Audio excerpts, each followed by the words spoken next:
Hi, so glad you're here. Life is good. I've got a tidbit for you today, and the tidbit is on making your own design wall. It can be a temporary design wall, or you can keep it up for ever if you want. I believe every quilter should have a design wall. And if you're one of the quilters who does not have a design wall, I'm going to tell you why you should have a design wall.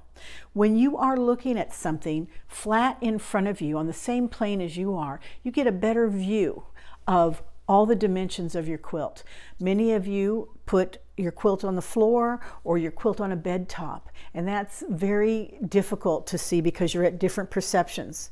3 different perceptions: close, mid-range, and far range. And it doesn't help you to really get the full brunt of what you're looking at and a good vision on what you should do with it. So I'm going to show you how to put up a temporary one. And using very cheap materials. The material I have here is a picnic table cover that you can get at Walmart. And this, as you can see, are owls on that side, but that's not going to bother me. But on this side, what's really important is that it's that flannel type of backing, so that your blocks can stick to that. Some people have put permanent ones in their homes using quilt backing. You can put quilt backing up here instead of going and getting a cheap little tablecloth like this. That's fine. You can go buy a piece of flannel or find some flannel in your closet maybe that you can put up and use. These picnic table ones are a specific size. Some people might need bigger than that, and so you could use 2 of them side by side. I prefer putting it up long ways as opposed to the wide way. It takes up way too much room the other way, and most of the time you want to see your quilts in this orientation like this and your blocks that way.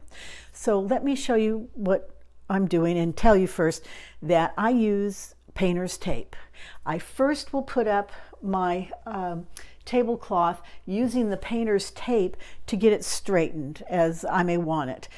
This one is downstairs and it's a temporary one for me. I have one upstairs that I've fixed more permanently, but not totally permanently, upstairs in my sewing room.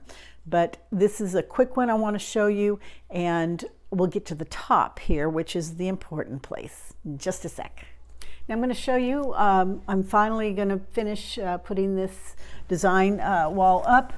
I had first gone around and placing tape all the way around the top, and part of the sides, you don't even have to go all the way down, is what I was doing. I position it to make sure it's as straight as I want it to make it, and then I use push pins, the little or thumbtacks you can use, little push pins in the tape here, and now I've got a permanent wall. I can take these the tape off if I want, or I can leave it up. I can certainly take these pieces of tape down now, but there's my design wall.